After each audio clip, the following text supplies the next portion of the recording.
Today, Geert Wilders' plans to become Prime Minister of the Netherlands falters, another explosion is reported in Pakistan, and Nikki Haley loses to no one.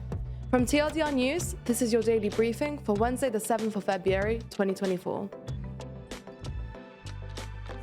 In an interesting twist, Dutch politician Geert Wilders might not become Prime Minister of the Netherlands after all, after a key coalition partner pulled out of the negotiations. The new social contract, the NSC party, led by Geert Wilders, quit the talks on Tuesday night due to disagreements over how to tackle the state of the government's finances. The centre-right NSC said it would remain in constructive talks with Wilders' far-right Party for Freedom, but would not join it in government. The NSC said it was shocked by new information about budget shortfalls, which analysts say would worsen under Wilders' lavish spending plans.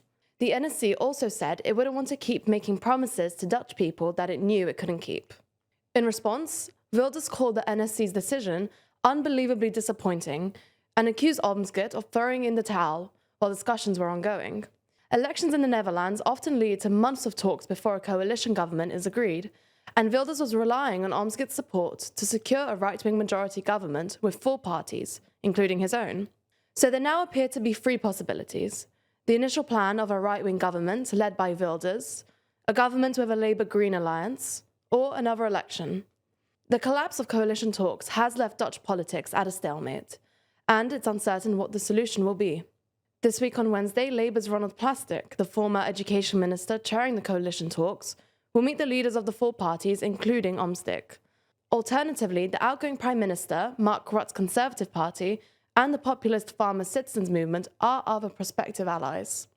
Wilders is a controversial figure in the Netherlands and abroad for his anti-Islam and climate-skeptic policies, but he shocked Europe by winning the highest vote share, 26%, in the November election. He's also caused a storm by suggesting plans for an exit or a Dutch exit from the EU. If Wilders were to successfully take power in the Netherlands, he would become the first far-right leader in an EU country in recent times. Italian Prime Minister Giorgia Meloni's government has a junior partner in the far-right Lega party, but mainstream parties in France and Germany notably have distanced themselves from the far-right. Wilders has also threatened to call a snap election to hurry things along, with polls suggesting his PVV party would win a bigger victory now than it did in November. There's more on the way, but be sure to subscribe and ring the bell to make the daily briefing part of your daily routine, or just search for us on your podcast app to listen along. On the eve of Pakistan's elections, 24 people have been left dead following two bomb explosions near two electoral candidates' offices. Today, the two blasts, one in Pishin district and another in the Kila Saifullah district, have killed over 24 and injured many more. The first attack in Pishin took place near an independent election candidate, and a second exploded in Kila Saifullah near the office of Jamiat Ulema Islam, a religious party that has been previously targeted by militants. As Pakistan's elections draw closer and closer, militant attacks have been on the rise as political tensions have erupted. Today's attacks come during the calm before the storm, as parties wrapped up their campaigning in the quiet period mandated by electoral rules the day before the elections. Currently, no group has claimed responsibility for the attacks. The military denies interfering in the elections, but this has been widely disputed. Then there are several groups who could also be responsible, such as the Pakistani Taliban, and separate groups from Balochistan, who have carried out attacks in recent months. Tomorrow, Pakistan goes to the polls. Former Premier Imran Khan, currently in jail, has called on his supporters to peacefully gather at polling booths tomorrow. However, a peaceful gathering of Khan's supporters could potentially turn violent if military forces decide to push back. The military, seen as the main power broker in Pakistan, has been leading a crackdown on Khan and his party. Nikki Haley suffered an embarrassing defeat yesterday in the state of Nevada, where she became the first presidential candidate from either major party to lose a race to none of these candidates since 1975. Now, it's worth pointing out that the Nevada primary doesn't award any delegates, which are used to determine who ends up being the presidential candidate for the party. So, in essence, the primary was technically meaningless. Now, this is actually the first time that Nevada is holding primaries, with the state opting to introduce them following the 2020 elections.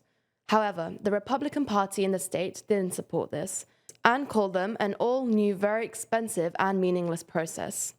So they decided to run their own caucuses, which are not paid for or run by the state. All of Nevada's delegates, which go towards determining who the party's presidential candidate is, are allocated via this caucus. Republican candidates can only participate in one of either the state-run primary, which allocates no delegates, or the party-run caucus. Haley opted to run in the primary, whereas Trump opted to run in the caucus. About this decision, Haley said, "We didn't bother to play a game rigged for Trump. We're full steam ahead in South Carolina and beyond." At the time of writing, with 86% of votes counted, Nikki Haley has only 30.8% of the vote, and none of these candidates has 62.9% of the votes. The caucus is set to take place tomorrow. Moving to Africa now, where it has been reported that the leaders of Niger, Mali, and Burkina Faso have been warned by the IMF that if they withdraw from ECOWAS, then they themselves will be the biggest losers. The military leaders of these three countries indicated that last month that they were considering leaving the bloc. ECOWAS is a political and economic union of 15 countries in West Africa, which have a combined population of over 424 million people. Notably, ECOWAS also works as a peacekeeping force in the region, and has pushed Niger, Mali, and Burkina Faso to return to civilian rule. Speaking about the possibility of them leaving, the IMF Africa Department Director, Bebe Selassie, said negative effects will mainly be felt through the three countries should they exit ECOWAS. Leaving the bloc would see a lot more trade friction.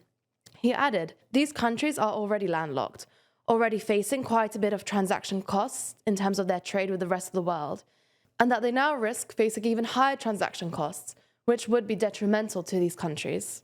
We will keep you updated on this story as it develops.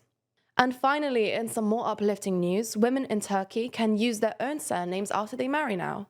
Last week, a Turkish constitutional court overturned Article 187, which requires women to adopt their husband's surname upon marriage. Citing the European Court of Human Rights, a request was made to remove the article 23 years ago by Istanbul's 8th Family Court. Now it has finally become a reality. Turkey has one of the highest femicide rates in the world, and since Turkey withdrew from the Istanbul Convention, a treaty that seeks to prevent violence against women in 2020, women's rights have been put in even more serious jeopardy. This ruling is small, but it's a positive step forward. Geopolitics and national security issues definitely seem to be getting more difficult right now, as we regularly cover in our videos. But when it comes to your personal security, that's never been easier, thanks to our sponsor NordVPN. That's because NordVPN offers you one-click protection with their threat protection service shielding you from malware, trackers, and ads, especially when you're on dodgy public Wi-Fi networks. Not only that, their dark web monitoring service actively notifies you if someone leaks your credentials, helping you stay one step ahead. All of this protection doesn't have to come at the expense of great connection though, with NordVPN offering the very fastest service for any VPN, allowing you to connect almost instantly anywhere in the world. Throw in their 24/7 customer service, dedicated apps on all major platforms, one account protecting 6 devices, and 30-day money-back guarantee, it's hard to come up with reasons not to sign up. Plus, if you sign up for a 2-year plan using our link, you'll not only get a massive discount, but you'll also get 4 extra months totally free. So if you're trying to improve our journalism by signing up for Nord, make sure you click our link and you'll get their great service at a discount.